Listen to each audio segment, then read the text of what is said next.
So this is a picture of my beautiful Indian mother. I don't look anything like her.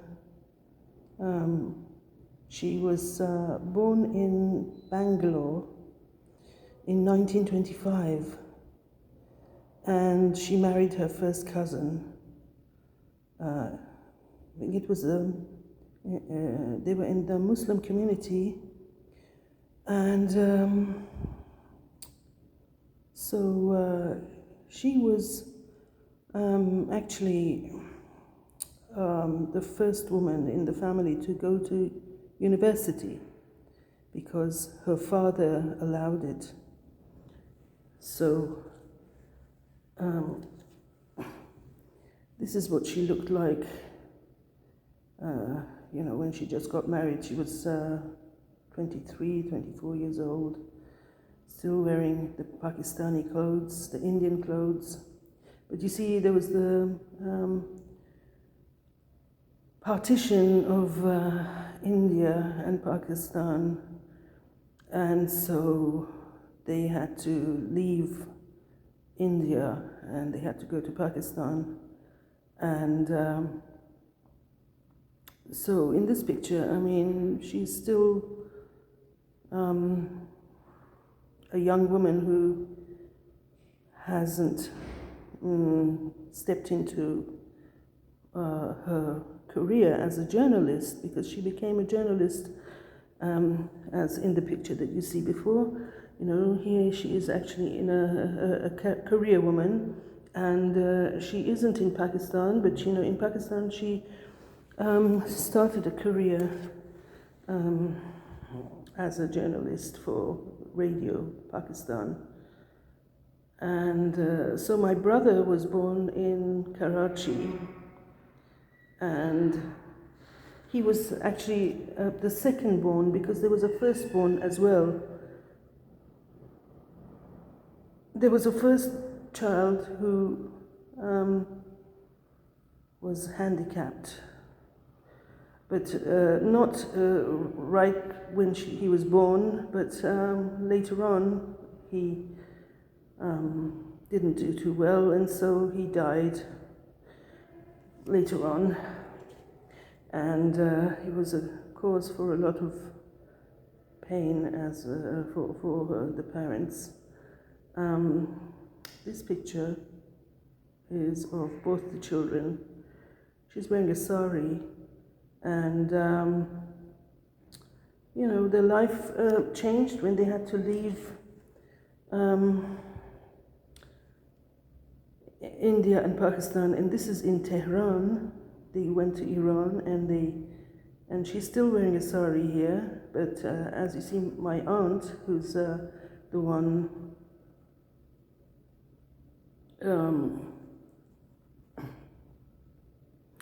on the far left, she has adapted to the Western dress.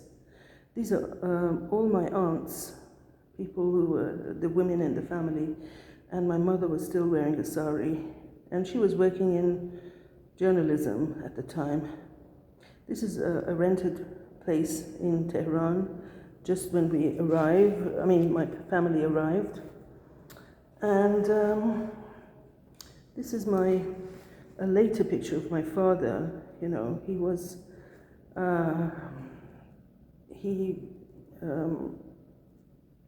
was very touched by the fact that he lost his first son.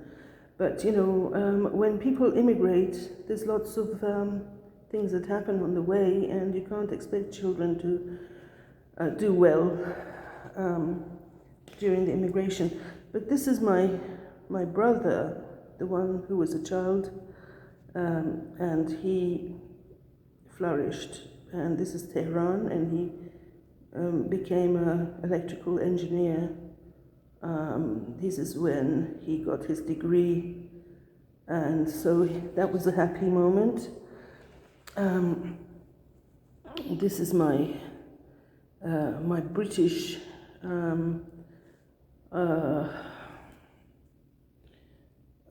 cousin, Amine, on the left, and that's me on the right. I'm 20 years old, and she's 27. Amine was brought up in England. She was a British citizen, and she went to Sussex and she studied biology.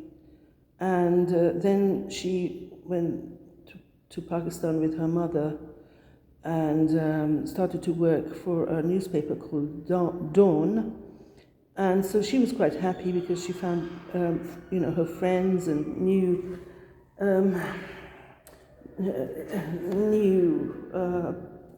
people. This is my aunt, who is actually in these ruins we went to visit. They're close to Karachi. These ruins are 5,000 years old. I've forgotten the name now, but we went on an outing and, to see these ancient remains. And then there's this is a picture of me on the right as I was a 20-year-old, and this is on the left there's a bride in her Pakistani clothes. We are in Karachi, and Amine is on the right from me, and she never got married. I mean, she got engaged, but, she didn't carry on, and she was in her family life. This is another cousin who's still living in Pakistan, and she's doing quite well. And then this is my auntie, Jahan, who was in England with her husband, and she took her children to England after he died, and so they grew up there. My mother and my father in Iran, in Tehran, established during the Shah's regime. They were working for the oil company.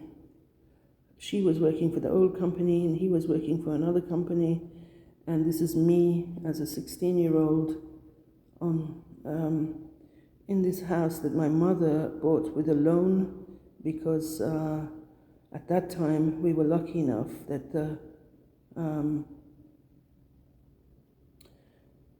government gave loans to people to buy houses. And it took 30 years for my parents to pay this house off. But then the war between Iran and Iraq took place in the 80s, and this house, which was just a villa with glass window panes, didn't do too well during this war. But, it was a beautiful house. I have very good memories of it. So this was a beautiful, happy moment we shared because my aunt was a good cook and she invited everybody. And my mother was over the moon because she had two cooks work for her, my father and my aunt. And she had, gave big parties and invited everybody, and we all made merry because of the moment in the 70s. It was very good. We were very lucky to live through the 70s in the Middle East and not have wars or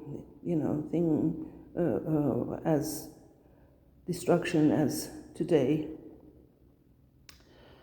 In Syria, Afghanistan, Yemen, the other countries in the Middle East where things have been latest Israel-Palestine conflict right now in 2023. And, we were living in a beautiful moment in the 70s. So this is one last picture of my aunt with her little baby. I mean, that was what life was about, Mohenjo-daro is the place where I was thinking of. Mohenjo-daro is a place that that we visited because this was a town, this was a city, a civilization which had a sewage system 5,000 years ago. So it just shows how far ahead they were.